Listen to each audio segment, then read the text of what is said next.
Welcome to Ancient and Medieval Adventure Camp's Crafternoon. This episode is titled Life in a Medieval Castle, and that's because we're going to be looking at life in a medieval castle. We're going to go through all the secrets of the medieval fortress, find out a little bit about how they were built, and find out how people lived in them. My name is Weston Dowie. I'm the Outreach Coordinator here at the Museum of Antiquities, and today I will be your moderator. Thank you for joining us all today. Very excited to put this on. I already explained to some people who have joined us already that you're totally able to ask questions using our chat box. For those who are joining through our Facebook live stream, feel free to leave comments there as well, and I'll keep my eye out for them. And then we'll have a segment near the end of the Crafternoon where I relay some of your questions to Kevin, and we'll go through some of those fine details of the medieval castle. And make sure you have your craft materials good to go. Without further ado, I'm going to hand it off to William. He is our resident craft expert here at the museum. So take it away, Will. Thank you so much. Thank you very much, Weston. Hello and good afternoon, everyone. Welcome to our Ancient and Medieval Adventures Crafternoon. I would like to thank you all for joining us today. My name, as mentioned before, is William, and I'll be your host for today's program. I would also like here to extend a special thank you to our guest, Kevin Hicks, for coming all the way from the Kingdom of England to tell us about his life. So today we're going to be making our very own castle and drawbridge, much like Kevin's that he has on display for us there.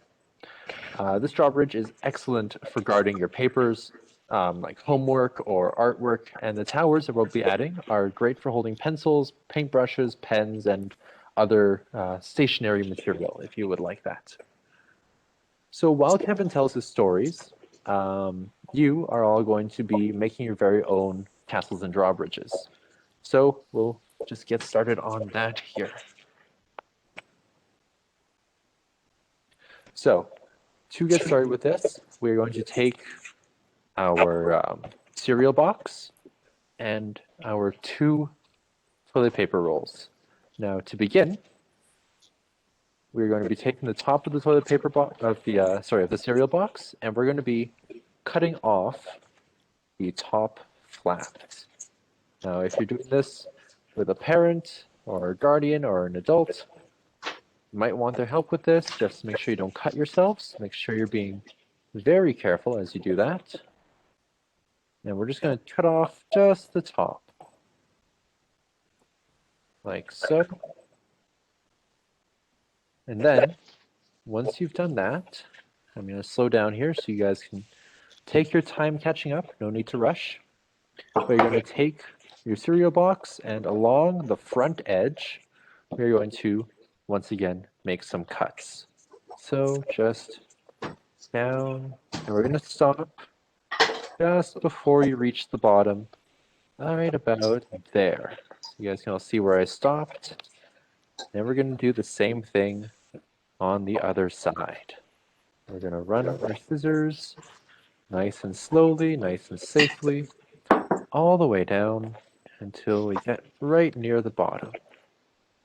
So as you can see, we've made those cuts, and now the front of our box is just going to open and close like that.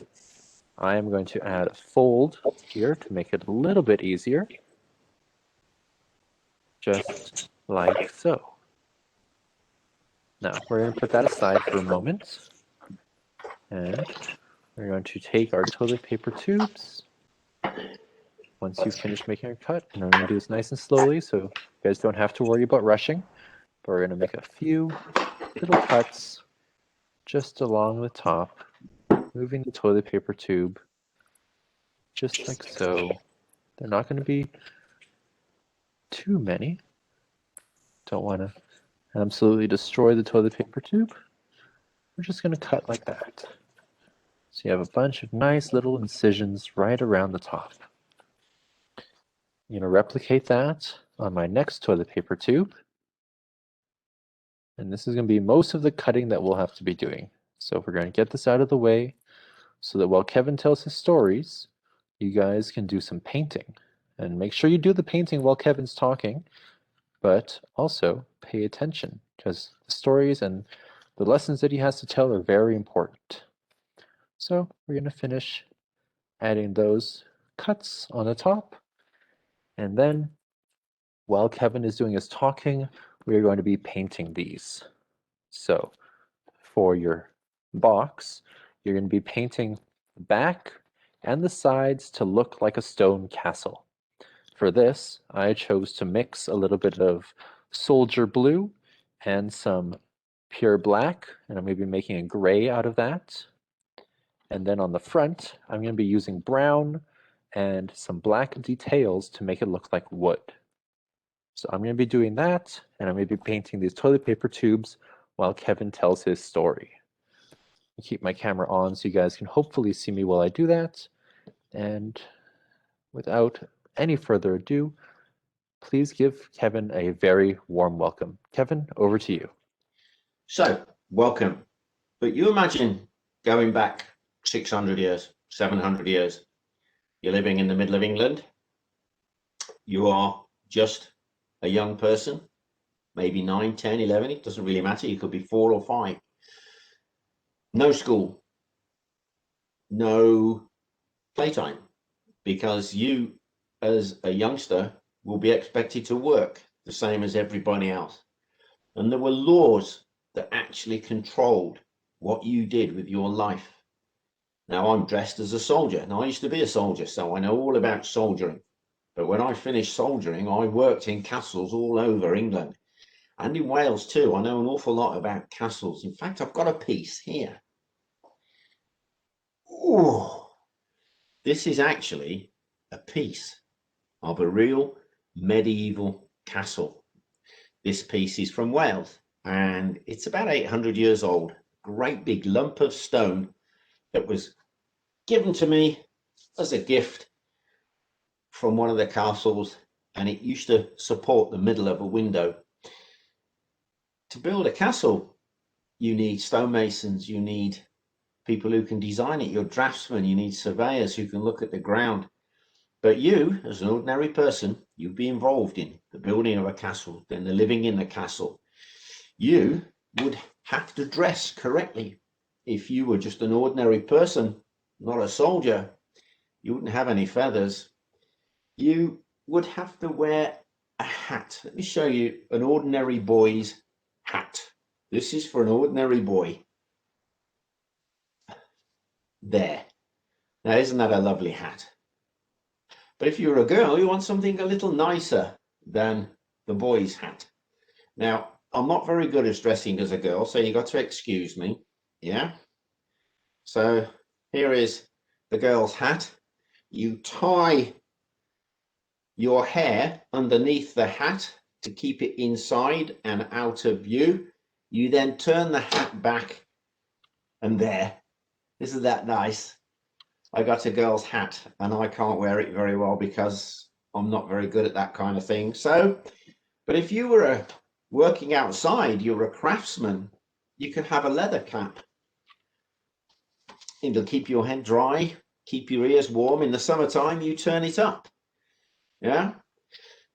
You're not allowed to wear fur around your hood like people do nowadays in the wintertime. You're not allowed to wear certain colors like deep reds, purples, blues. Those were for the knights. There was a law for them above you and for you below.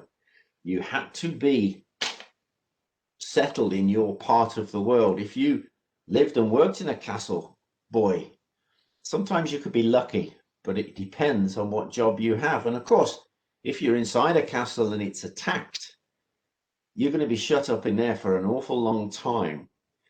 So be prepared.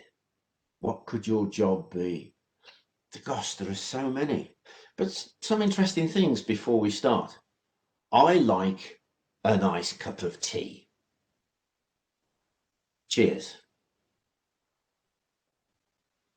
But actually, they didn't have tea because tea was in India, which hadn't been linked to Britain. We didn't know about it. I like a cup of coffee too in the morning. I like coffee, but they didn't have coffee and they didn't have chocolate. In fact, they didn't have sugar. So their world was completely different to ours.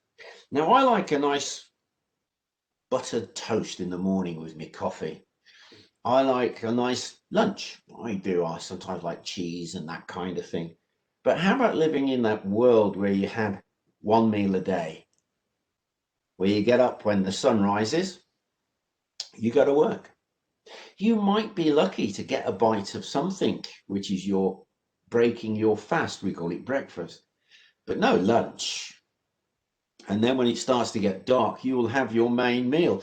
It will just be a bowl filled with oatmeal, but not oatmeal as we have it. You'll have your wooden bowl and you will have your spoon.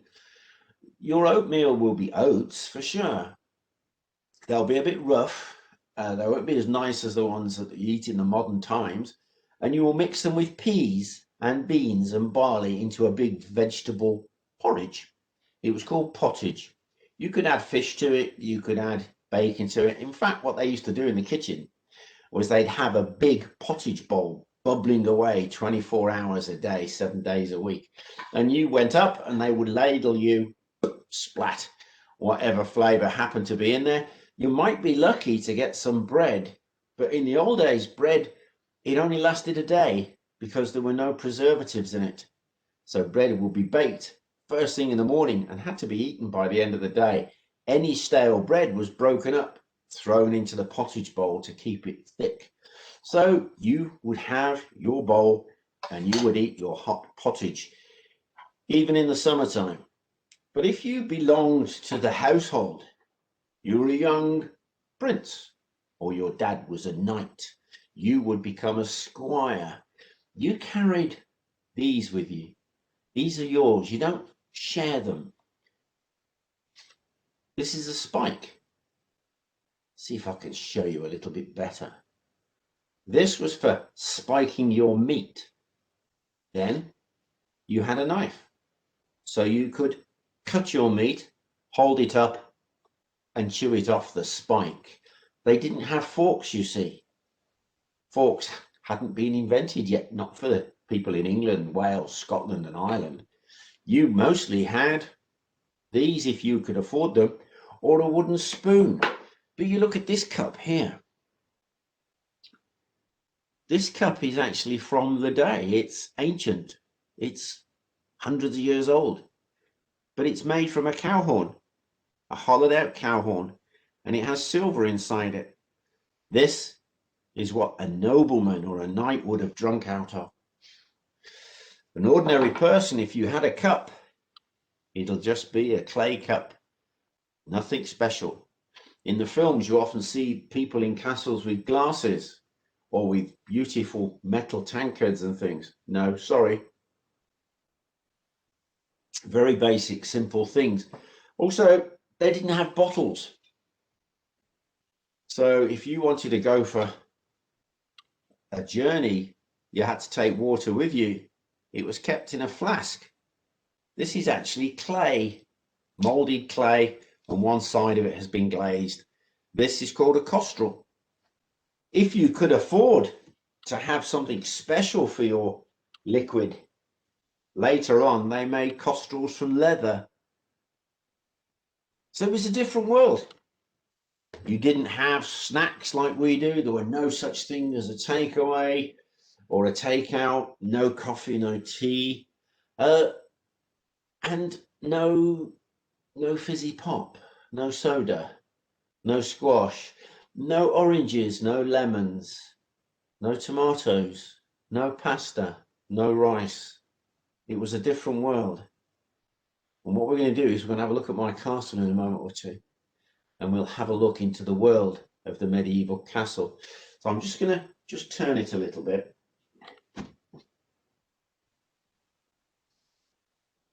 It's just a model.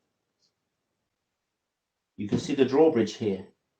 But what I'm going to do is I'm going to divide the castle so we can have a look inside. So bear with me just for one moment.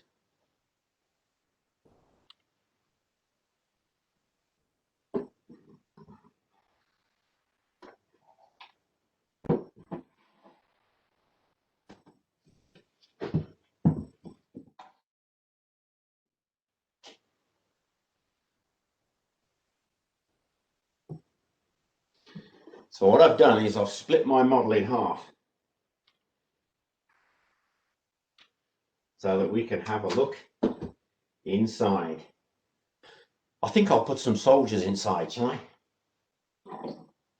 You might recognize these soldiers.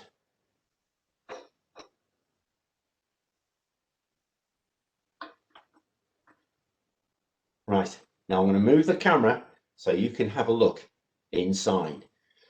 Don't get seasick as you wobble about.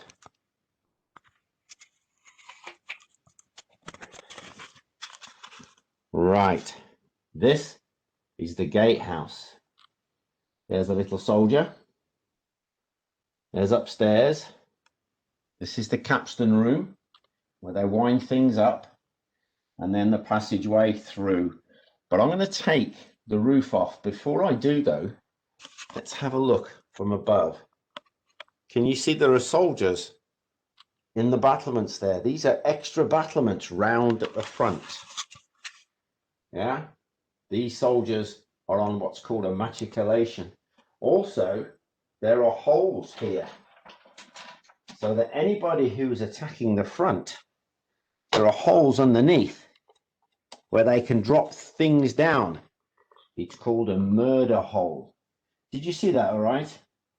Let's see if I can, because I'm doing the cameraing, and yeah, stuff will drop down from underneath. Oops, I've dropped it. But now I'm going to take the roof off so we can see a little bit clearer. So here we go. This is the capstan. The drawbridge is open. There you can see the nice drawbridge. You can see through the other side, the door. They just have a little door open. This little door is called the wicket gate. But through there you can see there are portcullis. But first of all, just watch how fast the drawbridge closed. They literally just pulled a lever. The drawbridge slams shut with a weight at the back, and it closes at the front. So I'll do that again because it's on what's called a counterweight system. Right, are you ready? Let's see if we can get a good view of that closing up. So the whole thing slams shut. On the other side of the castle, you have your portcullis. These, they can be wound up. It takes a while to get them up, but they can be dropped down really quickly and they lock into place. Then the castle doors are actually swung back into place. So the gatehouse, where you have the capstan to wind everything up and down. You have an open space here for the drawbridge to swing up and down. Also from the roof they can drop things down on you, excuse me. And in the actual entranceway you have a double portcullis as well as doors that seal the whole thing off. But a castle, I have to put this camera back. There. A castle is more than just its entrance, isn't it? You have to live in the castle from day to day. So we're going to have a little look inside the living accommodation. So let me just move the gatehouse. I hope you like my model, by the way, because it took me all week to make it, especially for you. And I'm going to have to give my grandson back all of his Lego figures. Right then.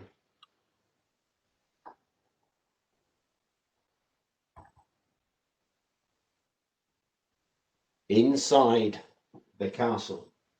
Let's stand some of the men up because they've had a bit of a shock and they've been falling over as if there's been an earthquake. I don't think he wants to stand up. He must have fainted. Yeah, looks like they've all fainted. It must be the shock. There.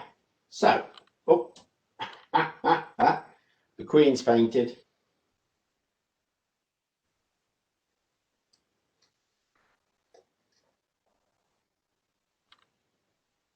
Right then. I think we're all in. Good. Just one guy's falling over there. Let's stand him up. And let's grab the camera and show you the inside of my model. Just gives you an idea of life inside a medieval castle. First of all, let's go downstairs. So here we have the guardroom and the armory. Weapons are kept in there. There's a new invention just there, black. That's a cannon, but they were just beginning in the medieval times, but there's a stack of weapons there. And as we move along here, this is the storeroom. So valuables can be kept down there, things that aren't needed at the moment.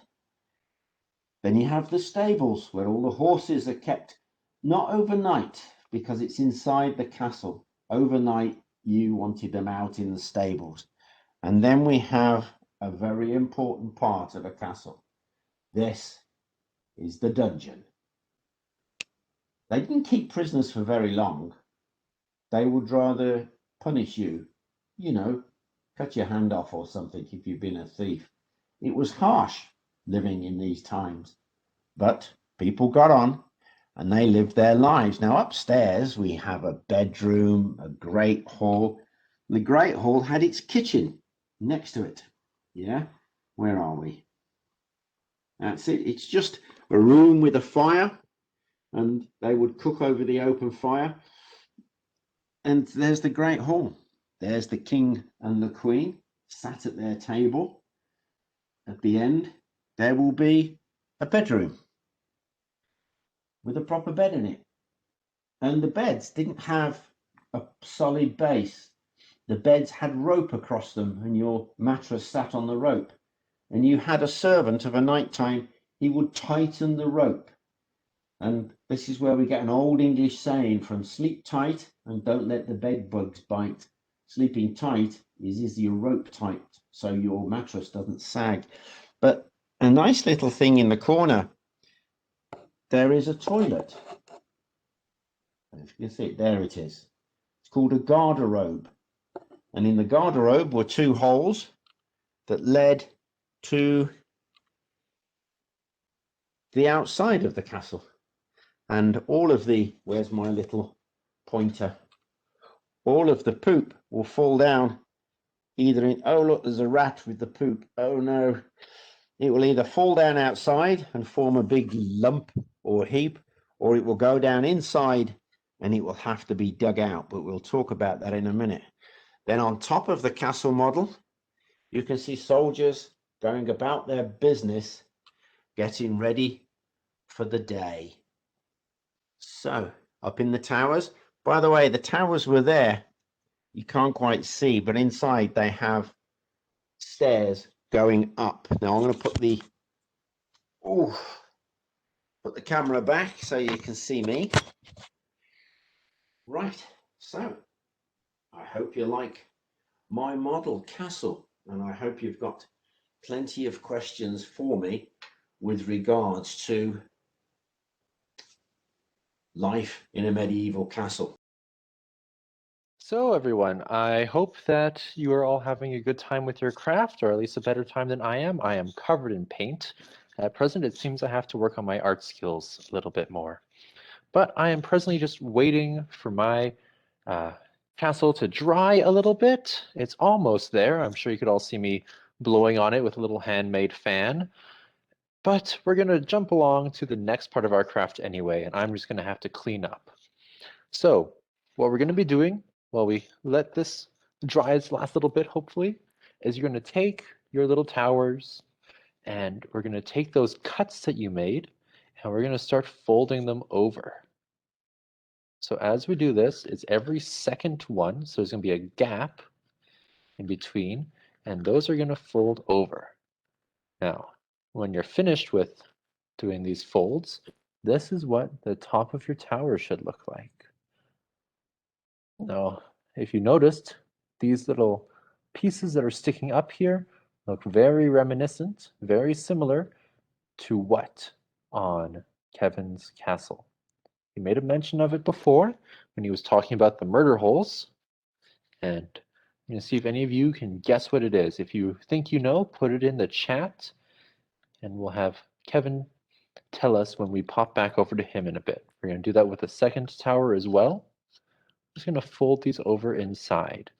Now, these are going to serve two pieces, or two different functions, and those are going to be that not only will this help to protect your little knights as you fold these over, we're going to be hiding inside your soldiers, but they're also going to help hold your pens and pencils in place. I have paint absolutely everywhere. That's lovely. Now, once you've folded those over, we're going to get to the fun part. So for this, you're going to want the help of a parent, guardian, adult, or older sibling. Maybe your friend if they're here visiting you. But what you're going to do is you're going to take your gate, your drawbridge, you're going to take a pair of scissors and very carefully, see if I can arrange this a little bit better. Oh my, I'm going to have to do a lot of tidying up after this. This is a messy craft. I'm no painter, but you're going to take your scissors and very carefully, we're going to put a hole at the top of our drawbridge.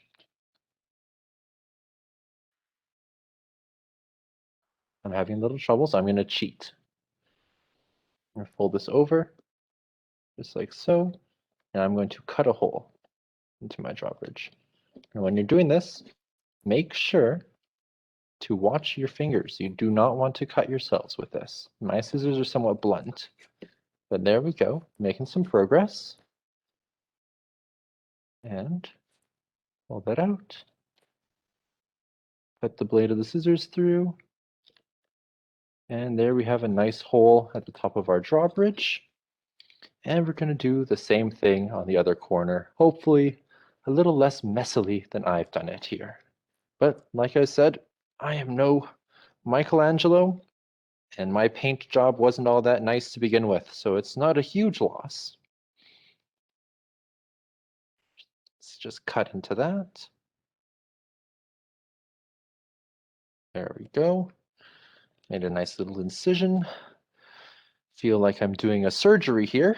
Now, you'll all have to ask Kevin about what surgery was like in medieval times, how the doctors were. The old sawbones. Were they very skilled? Were they good at their jobs? Did you want to visit a doctor back in medieval times? I don't much care for visiting doctors right now, but it's important to do. And I'm sure the doctors these days are probably much, much more clever than they were in medieval times. Maybe they weren't. Maybe I'm wrong. I'm sure Kevin can correct me on that later.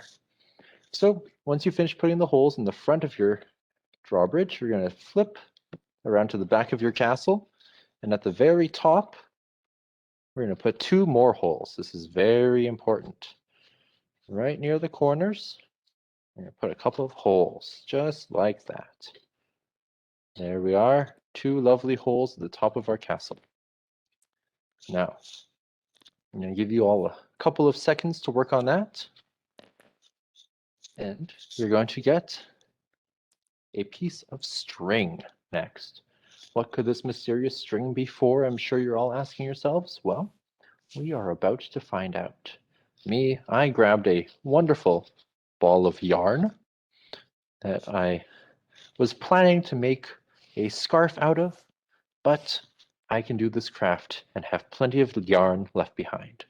I'm going to take a fairly large bit of yarn. This is about as wide as my shoulders and a little bit. And I'm just going to cut it right off. There we go. Nice long bit of yarn. Now what we're going to do is we're going to thread that very carefully. Let's turn this camera up a little bit. There you are. We're going to thread that through the back of our castle, just like so. And then, once it has reached our drawbridge, we're going to thread it through the front of the drawbridge as well, thusly, and we're going to make a lovely little knot. And we're going to tie it off. Just like so. Jeez, I should have spent more time fishing. I'd be able to make better knots. And that's on me. I'm no great fisherman. No great at making knots, but that will do. We're going to pull that back there. And then we're going to take the rest of our yarn and we're going to take our handy dandy little popsicle stick. We're going to start wrapping it around like that. I'm going to tie a little knot just like so, if I can. Oh, you all get to see what a butterfingers I'm being today. Oh my. I think I left enough yarn behind for that. Yeah. There we go.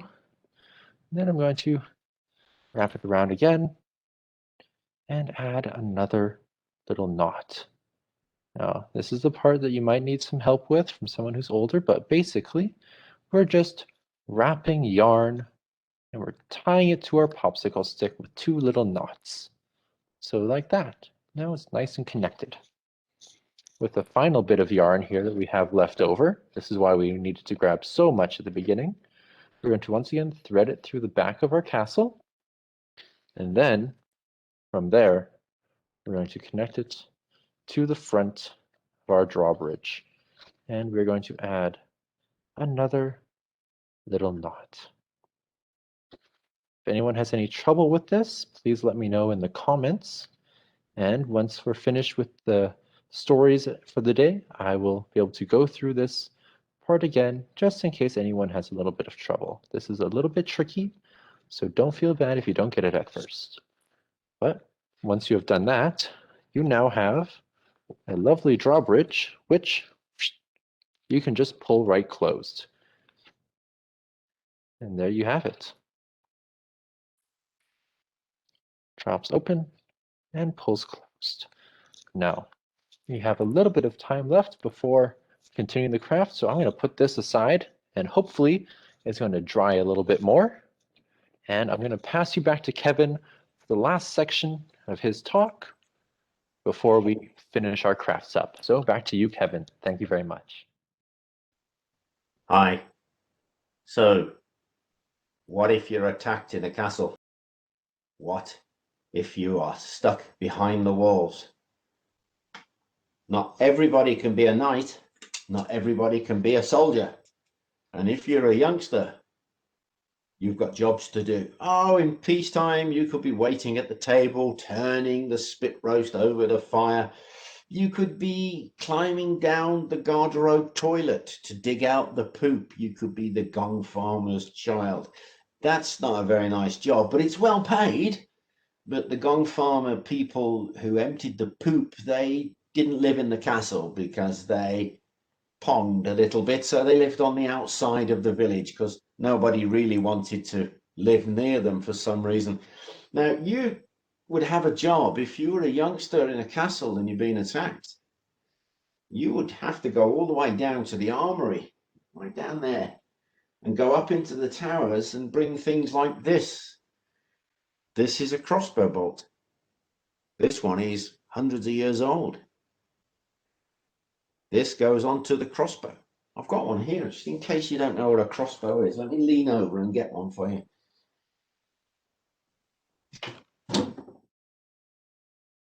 Right, this is a crossbow. You have to wind back the string. I can't do it because these are so dangerous. And you put the crossbow bolt on there and you aim and shoot pretty much like a rifle. But they can shoot 2 or 3 of these in a minute, so they need ammunition. So your job will be to run all the way down to the armory, get bags and bags and bags of crossbow bolts and bring them up the top. Now the enemy will be shooting these at you. These are arrows.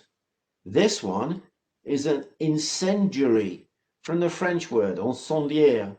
This will be burning, and as it thuds into the castle, it could set fire to the roof. So you must actually put it out with a blanket. Yeah, put it out. Oh, make sure it goes out. They could even do that horrible thing of sending a rotten animal full of disease, catapulting it over the castle. And when it goes splat, you have got to get it all together, bundle it up, and then send it back. You see, everybody had to work. Everybody had to mess in, yeah, as we used to say in the army. And it didn't matter if you were a boy or a girl. They didn't care. You had to do your job. But if you went out into the battlefield with the army, say your dad and your brothers were bowmen, actually at the battlefield, your mother will hand you the bags of arrows to take to your family, your company. You see, in history, there was no such thing as childhood. There was just people, and everybody had to work. So I'm going to pass you back now for the next part of the crafternoon. So passing you over to William, is it? No, next we're going to take our questions, Kevin. Oh gosh, I've got it wrong. No, please don't punish me. It's okay. Maybe I'll send you to the dungeon. No. In some stuff. So we've got a few questions coming in already, Kevin. Okay. First off, people want to know who got to own a castle. Oh, it goes back 1,000 years. In England, we lost our country to the invaders, the Normans. They were French, and they built their big castles, and they ruled the land from their castles. That's how they did it. Yeah, it was called a feudal system, but it's very complicated. But basically this, they had the army, they had the swords, they won the battles, they stole the land. Right. So it would have been people coming in with armies, powerful people like kings and knights, right? Yeah. The politics didn't work unless you had a sword in your hand. And what better way to keep your politics than by setting up a giant stone house, right? Nobody could come and tell you otherwise. Absolutely. Well, the king owned the country. He let the barons have part of his land. Then the barons had knights, and the knights built their castles. The barons built theirs. The king built his, and the church built theirs as well, because churches in England in those days had battlements. They could be sealed up, and they were like little fortresses. Right. So it was almost like the job of a king or a baron to keep one of these castles for the kings, right? Absolutely. And when there was too much poop, they could go and visit somebody else's castle while it was cleaned. And they weren't the ones that had to clean it up either, right? Oh, no. You could tell who the Gong Farmers was, as I mentioned. They're the ones who live at the other end of the village on the outside. There you go. There were perks to being a knight. So, yeah. We have a question from Tatiana. What kind of special architecture did a castle have to help to protect it during an attack? Arrow slits, towers, the crenellation. Let me just turn this around. So you've got crenellation here, what we call castellation. You could only build that, you could only have that if you had permission from the king. And arrow slits that you put in your towers meant that you could shoot down. I've actually been allowed, I was in a film, a documentary, shooting my crossbows from arrow slits. You could only shoot crossbows from arrow slits. Longbows you shot from off the top of the towers. Right, that makes sense, because you would be able to put the crossbow between the stones, right? Yeah. Some of the arrow slits in Dover Castle, you can get 3 men shooting from one arrow slit because they're divided inside. Oh, wow. Yeah, the tower was built specifically for crossbowmen. It's got 3 layers of crossbowmen, and I think you could get 32 crossbowmen all in that tower together. It's very efficient. You could tell that they were, testing out these fortifications and figuring out better ways to use them. Well, it was only as efficient as the boys and girls who brought the ammunition to the crossbowmen. There you go. What a good job to have, being an arrow runner. It's like being a water boy. So, what about a moat, Kevin? What was a moat? Well, the moat, you see, moats have more to do with the film industry than real castles. Most of the castles in England had a dry ditch around them, or they were built on a hill. But if you lived in a low part, you wanted to build your castle next to a river, and then you could cut part of the river around. But think about it, if you've got a castle surrounded by water and all of the poop and the rotting stuff from the kitchen goes into the water, it's not long before the water begins to stink. So it wasn't that popular in England. There are one or two that have a moat around, and there was one castle that I went to have a look at in the south of England, but the moat is only about this deep because it was a garden feature. Oh, really? Yeah. That's funny. Well, they do look pretty, but that just comes to show that Hollywood isn't always accurate, right? All those castles you see in movies like King Arthur, Robin Hood, they might look kind of cool, but there's inaccuracies to keep in mind. Well, the ones in some of the Robin Hood films were in Spain. Yeah. Yeah. So there you go. And castles were built differently all over the place, depending on what time they were built in, right? Well, the ones that were built in England, the backbone of the castles was by Edward I. And he had his Norman architects and his surveyors. People don't realize that you don't just build a castle. You need somebody to tell you, where can you build it? Right. Rochester Castle is actually built just above sea level, but it's built around a water supply. So in the center of the castle, there was a lift that you pulled on ropes, but every floor of the castle could have fresh water at any time of the day. Oh, that's brilliant. Yeah, so the enemy couldn't get at your water supply. Well, you can tell that these were very smart engineers. They were conscious of what they were doing, right? Oh, for sure. And that leads me to my next question, Kevin. Were castles always made of stone? Were they all of the same type? Well, before 1066, before the Battle of Hastings, the invasion of England, castles were made of wood. There was a palisade around them. I'm just seeing if I've got a picture, because I had a picture of one the other day. No, I haven't got it with me. If you hadn't got a hill, you made one, and that was called the motte. And it took the Normans 2 weeks to build a hill, because they got every villager, every single person, they rounded them up and they pointed a sword at them and says, make a hill or die. So 2 weeks later, a hill would be made, a palisade of wood, like a Canadian fort. Yeah, made of tree trunks, and then it would have a tower in it, which was called a keep, and the village would be in front of it, and that would be called the bailey. Yeah, and they often had a ditch around it. Right. But it was 1067, only a year after the Battle of Hastings, that the stone castles started to go up, because the Normans knew there were Roman ruins around, and the Roman ruins in Britain were all made of stone. So many of your early stone-built castles, their foundations and part of their towers were made from Roman ruins. That's incredible. Yeah. And nearly 1,000 years later, many of those castles are still standing, right? Well, my favourites, I suppose, because I've worked at it for so long, Chepstow Castle. William the Conqueror ordered it built. They started it a year later, 1067. Within 3 or 4 years, there was a tower, there was a surrounding wall, and then over the next 200 or 300 years, it just expanded and expanded until it was just a formidable fortress, Right. Well, that just about does it, Kevin. I have one final question. This is more of a personal one. What's your favorite part of the medieval castle? What is it about these stone structures with so much history that you find so fascinating? It's the trickery. One castle in the borders of Herefordshire and Gloucestershire, you can run straight through the gatehouse. If everything was opened up, you've got a straight into the castle, except there's a trip step. 3/4 of the way along the passageway, there's a sudden step, tiny little step. And it's there to trip over the soldiers who are attacking. And then when they come around the corner, they've got to do it all again, because sometimes there were drawbridges inside and portcullises.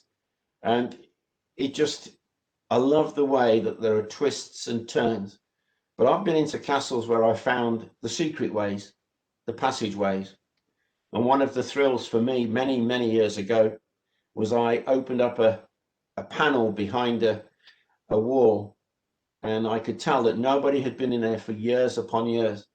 And in the dust was a footprint, but that footprint wasn't a modern shoe. It was a shoe from history. So I simply just closed it and sealed it. And to put your hands just and touch where prisoners have carved their last words, to touch history. Yeah. It's quite striking, isn't it? Oh, I was a mole. When I worked in those castles, they used to have to come and get me back. So I'll go and shoot me longbow because I would be in and around and touching. Yeah. Well, it just comes to show that history is still alive, and sometimes you don't have to go digging very far to find those bits and pieces of ancient people and medieval people and what they left behind for us, right? Well, that's for sure. History is written by people, isn't it? And we write it every day. Exactly. And with presentations like this, people are able to get a sense of what life was like in the medieval period and how it was like to live in one of these grand and amazing structures. Well, with that, that'll do for questions for now. We're going to hand it back off to William. He's going to finish off his craft. Just go through what you can do with it, and then Kevin, we'll bring you back and we'll have a few closing remarks. So thanks so much for having your questions, everybody. That was fantastic. All right, we'll hand it back off to William now. Thank you very much. So we are nearly finished our little drawbridges. As you guys probably saw while everyone else was talking, I took a little bit of time and I added some details to the front. I just used some black paint to try to make this look a little bit like wood. I am no Michelangelo, but if you use your imagination, it almost looks like it could pretend to be wood. I also added a little bit of detailing onto these little towers, these little toilet paper towers, and we are going to just be finishing up our final bit of this craft. So what you're going to be doing is you're going to take these towers and, pardon me, we're going to be taking them and adding just a little bit of glue onto the side of the tower. After you do that, you're going to take it and you're going to stick it onto the side of the guardhouse right there on the main cardboard section. Now what that is going to do is it's going to dry, and we're going to do the same thing with this other tower, and we're going to stick it on the side there, and it's going to just make it a little bit more stable. Now, much like the castles that Kevin was talking about, you can keep adding to this over time. You can make tissue paper box walls, or you can use all sorts of paper towel tubes, which are much longer and taller. You can make bigger towers out of them. You can keep adding on to this little drawbridge here and add on to it and make a wonderful large tower, or a large castle, I should say. Now, things you can do with this, as I mentioned before, you can take your towers on the side, and like so, you can add little bits of stationery. You can put your paintbrushes in them once your glue is dried, or you can take your pens, you can stick them in there. I haven't glued this one on yet, but once it's glued on, it'll hold your pens there for you. And inside this front bit, you can add your books or your papers, your homework, or your favorite fairy tales. And then you can close it up, and it'll keep all of those books and all that paper nice and safe. You can put that on your desk or your bedside table. So there we are. That is finished up this lovely castle. Make sure that you guys are very careful if you're still doing any steps on yours as you're finishing them up. And please do send some photographs of your finished drawbridges and towers to the Museum of Antiquities. You can send it to our Facebook page, and that way we can show Kevin and myself all the wonderful castles that you guys have made. Now, if you have any final questions, please send them in the chat, and we'll try to get back to you about those as quickly as possible. If you want to make more of these, you can also check out our WordPress blog, where you'll find all the instructions on how to make a drawbridge castle just like this one. So once again, thank you for joining us. I would like to say a huge thank you to Weston and a wonderful, warm welcome and thank you to Kevin Hicks, who joined us and gave us so much of his time today. Thank you, Kevin. And I hope that everyone will join us again next week next month for our Crafternoon, where we're going to be learning all about the Philippines. So I'm going to just mute myself now and let everyone else say goodbye. So thank you all again.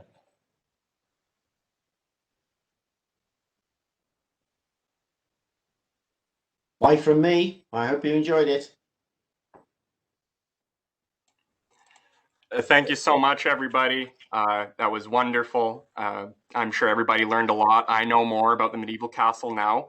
Make sure you check out our Facebook group, the Museum of Antiquities at the University of Saskatchewan. Make sure you check out Ancient and Medieval Adventure Camps. We have all sorts of great programming this summer that will take you through all kinds of experiences just like this. You get to learn about ancient medieval cultures, get to go on virtual tours of places like the castles that Kevin was talking about today.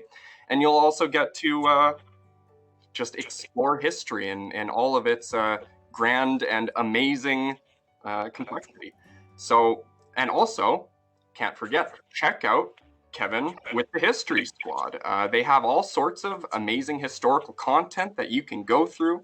You can check them out at Facebook, History Squad Canada, and they have all sorts of great stuff just like this featuring Kevin Hicks. If you'd like to say anything else, Kevin, we'll sign off for the day. Who am I really? Oh, you look like a yeoman to me. I'm Robin Hood. Come on, get a life. All right. Thank you so much, everybody. I hope you have a wonderful weekend. Keep an eye out for the video form of this live stream. It'll be going up on YouTube in the next week or so. Bye-bye. Thanks so much. Bye, everybody.